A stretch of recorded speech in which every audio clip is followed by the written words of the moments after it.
Good evening and welcome to the evening review. My name is Juan Tlhache and joining me virtually is Theo Klein, host with Simone Storm. Welcome to the evening review. How are you? Thank you, Jone. Thanks for having me. I'm good, and you? I'm fine. What are the growth projections for the year? What is likely to Namibia's growth forward? What is likely to have an impact on growth? What are we looking at for the fiscal year now coming delivery of the budget? Oh, Jone, I think it's likely that we see continued positive momentum in our economy for the next year or for 2022. Our economy grew by 2.4% last year compared to 2020, and I think it's likely that we'll see that positive momentum continuing into 2022. So we have a GDP growth forecast of 2.5% for this year. And if I look at other forecasts from other research houses, we've actually seen a few reductions or downward revisions rather. We have seen that Bank of Namibia change their forecast from 3.4% to 3%, and the IMF has revised their forecast downwards from 3.6% to 2.8%. So in summary, all the growth forecasts for this year range between 2.4 and 3%. And like I said, we are at 2.5%. There are quite a lot of positive sectors that we see driving growth this year. But the main reason for some of these growth forecast downward revisions is as a result of rising inflation. And the reason why inflation is such a crucial element is that consumer spending is about 70% of our economy. It's 70% of GDP. So if anything will lowers consumer spending, then that will filter through to overall lower GDP growth in our economy. And obviously, we know that households are under severe pressure. We see interest rates having increased and we expect them to continue rising. We know that food prices are high because of global pressures. We also know that fuel prices are high and we expect them to continue rising as well. So the household or the average consumer is already facing rising prices in many different product categories. At the same time, we also don't expect wages necessarily to see significant increases in this year. We also know that some industries actually still have salary cuts. So we are in a position where your average consumer has a constant salary but rising prices. So that means they will be able to spend less. And then because consumer spending is 70% of GDP, that will be negative for our economy. And that is the primary reason that's been driving these growth forecasts downwards. But like I said, there are still some sectors where we see positive growth coming from for 2022. And I can maybe briefly touch on some of them. We see the agriculture sector, mining, the ICT sector, transport, health, tourism, and maybe even financial services providing some positive momentum to the economy going forward.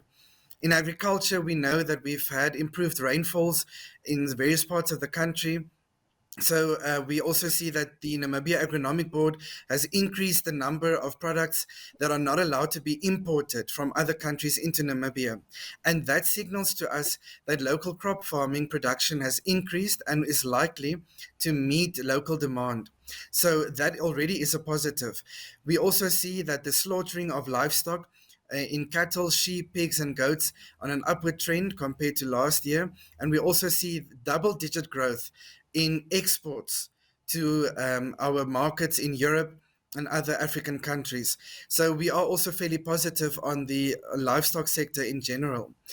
For the fishing sector, a weaker rand that we have at the moment is also positive for those companies as they export most of their fish products, and that will then boost their export earnings and also profits of those fishing companies. We also know that fishing quotas, although they are expensive and that is weighing on profitability in the sector, we know that fishing quotas were handed out earlier or on time this year. So we are also fairly positive that fishing production can at least either be similar to last year's levels or slightly positive. So overall, that's what's driving positive growth in agriculture. In ICT, we know of positive developments with Paratus signing on other African countries as clients. And then also we of 3 new data centers that are being established just outside Windhoek to expand local cloud and data services. And we do expect demand for internet to remain elevated because we know that quite a lot of companies still have remote working models in place. So I think that will also be positive for the ICT sector. In the mining sector, we are expecting miners to increase production as quite a few of them come off care and maintenance, having done significant investments in 2021 as well. And with the fact that commodity prices remain high globally, our local mines can then, their production rather, can fetch much higher prices.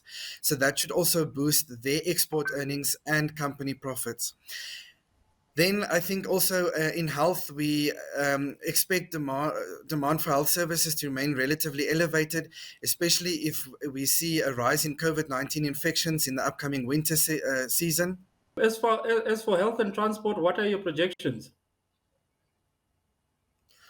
So in the health sector, we do expect demand for health services to remain fairly elevated. That might be as a result of rising COVID-19 infections in the upcoming winter season. As we know, infections typically rise in colder temperatures. And then also a few expansions that have been done at certain hospitals to increase their capacity, which obviously was under severe pressure in 2020 and in 2021. So that might also then be positive for the health sector overall. Lastly, the transport sector, we do also see positive growth there, mainly profits and revenue from transport companies that are likely to increase based on inflationary impacts, because we know they've had cost pressures such as fuel prices and shipping costs that have been on the rise, and they then pass this on to consumers. So that then boosts their revenues, and that is the measure used to sort of estimate growth in the transport sector. So those are some of the sectors where we see positive growth coming through for 2022. You've mentioned the health sector as driving economic growth, but when one looks at what the Ministry of Health recently said, with another wave being predicted, and obviously the need for social distancing, probably the enforcement of more measures to curb the spread of COVID-19. Um, are you cautious that this wave could cause concern for growth going forward? I don't necessarily think so, Okhone. I think the sector with the biggest risk or biggest exposure to any lockdown related restrictions would be the tourism sector. And I actually forgot to mention that earlier. The tourism sector is also one of the sectors that we see positive growth coming through for this year. My suspicion is that any sort of restrictions that we are looking at for the upcoming winter season might only be that the government brings in the mask wearing mandate, that they bring in a curfew, they limit the sales of alcohol or the times for alcohol sales, and then also that they curb the number of people allowed at social gatherings. I think we are past the point, Okhone, where the government will close our borders. And I think with regards to that, our government has been very progressive compared to other African or Southern African countries, in that they've allowed fully vaccinated foreign nationals to enter our country or cross our borders without a PCR test. I think they are unlikely to revoke that arrangement or to move back on that one. So I think our borders are likely to remain open. And that should then still be positive for the tourism sector. And remember, the tourism sector has a lot of positive spillover benefits. What I mean by that is that tourists come into our country, they maybe have to get their hair cut, they maybe buy groceries or food at our local retailers. They maybe have to exchange their foreign currencies for Namibian dollar at our banks, and so forth. And they maybe rent a car and they buy our petrol to drive around our country. So a tourist coming to Namibia benefits many other sectors of our economy, and not just the hotels and restaurants that they go to. So I think overall, I am still fairly positive that any potential rules that our government puts in place for the winter season won't necessarily be major or have a major detrimental impact on our economic recovery. We must also remember that winter only lasts so long, on average 3 to 4 months. So if we have restrictions in place, it won't last forever. So maybe they only last from about June till middle August, and then hopefully remove them by middle August. So even if there is a slight disruption to business operations for other sectors, depending on the rules that are put in place, it also won't last long. And I think government is also very aware that any lockdown related restrictions they put in place now can harm the economic recovery that we've already started seeing from last year's GDP figures.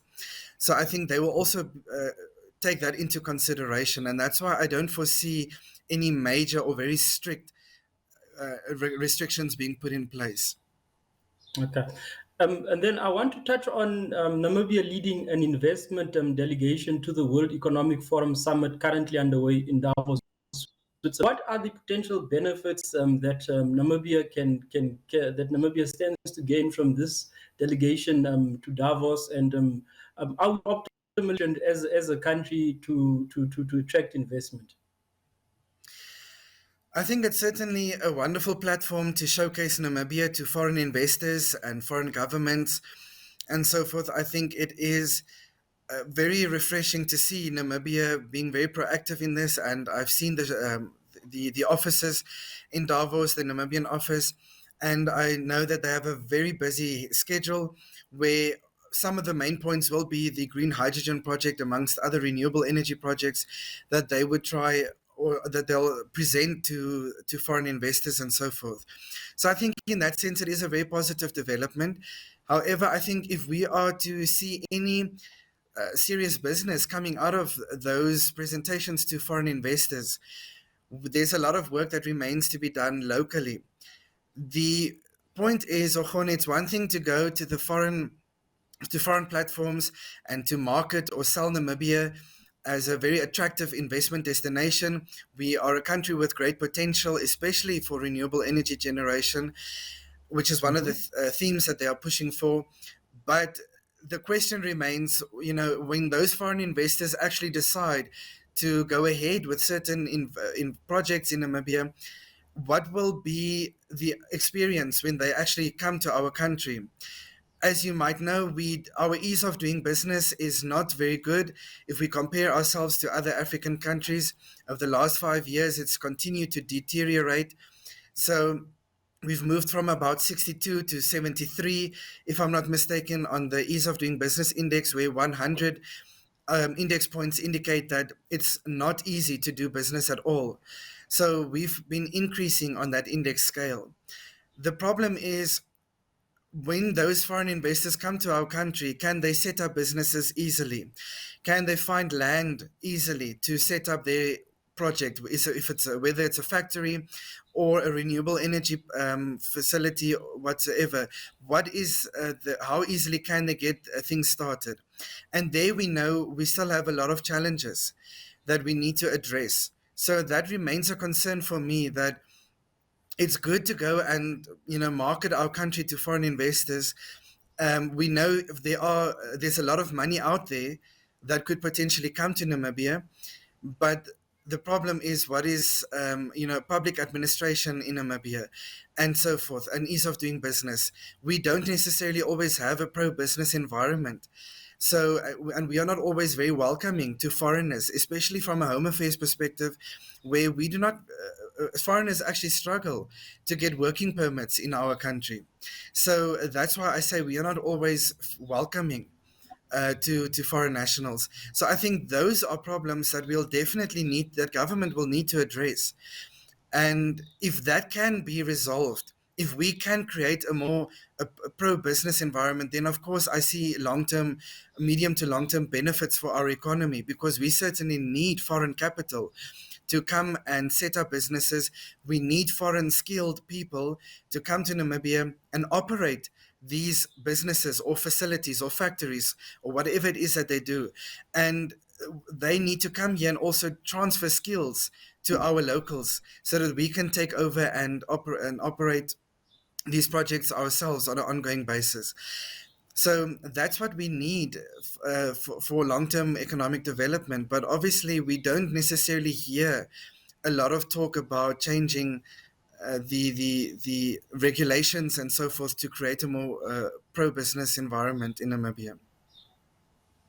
Theo, we've got about under 10 minutes left. I have two more questions, but I would like for you to just quickly squeeze them in. The first has to Sure. do with the impact that the slowdown of the Chinese economy has. And then the second is Simony Storm recently releasing their thoughts on the recently launched Velvicha Sovereign Wealth Fund.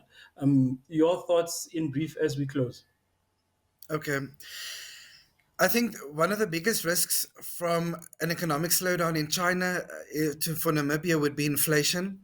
So if China imposes zero COVID policies, meaning certain factories cannot operate and just normal business operations cannot continue as normal, then we will see less production taking place in China. And that will be negative for us, for example, in the renewable energy space.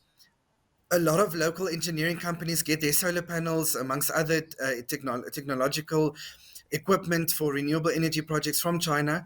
So if we see less production from China, they'll have to source these equipments from or equipment from somewhere else, and that will then push up the costs of doing renewable energy projects in Namibia. For example, I think you can use some examples in the ICT sector as well, where a lot of telecommunication equipment that comes from China.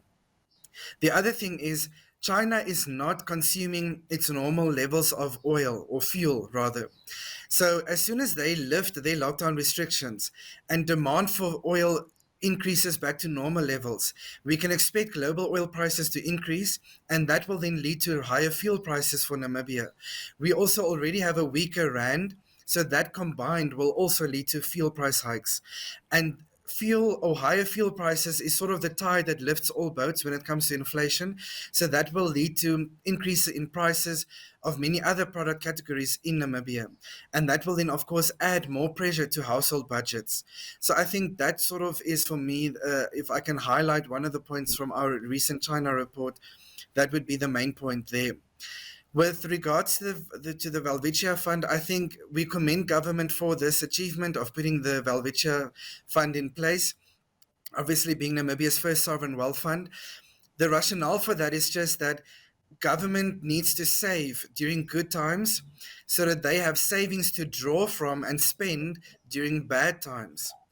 And that is then what we call as a macroeconomic stabilizer. So that as you have economic upswings and economic downswings, you can sort of have fiscal, government spending limiting economic contractions when times go bad, when we enter economic downswing. And I think we've seen this with the COVID-19 pandemic.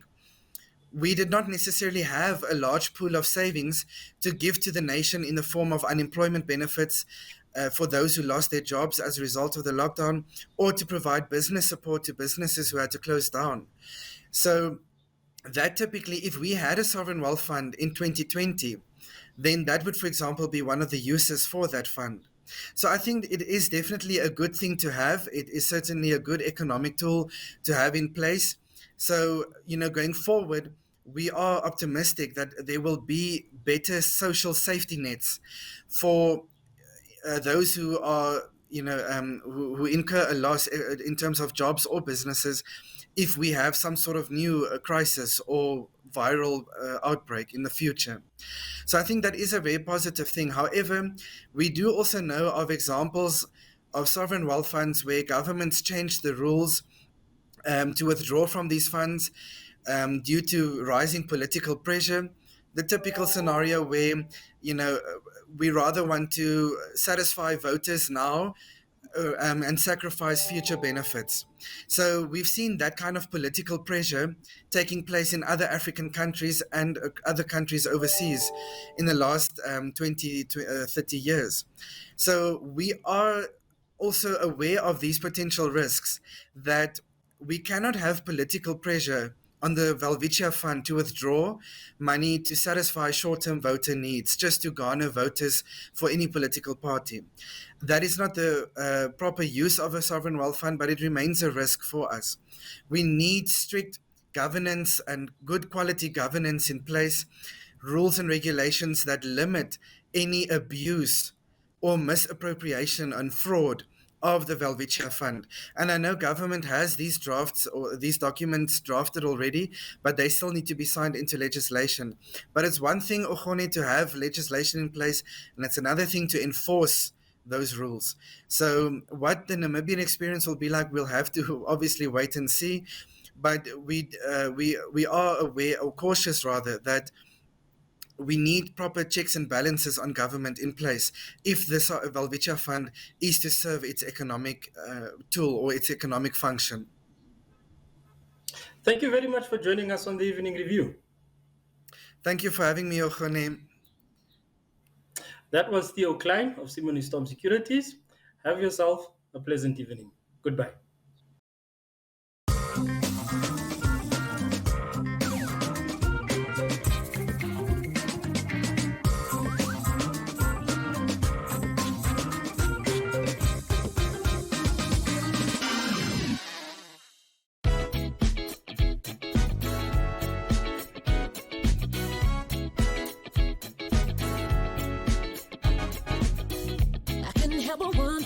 If love would come my way, sitting waiting for my life to start.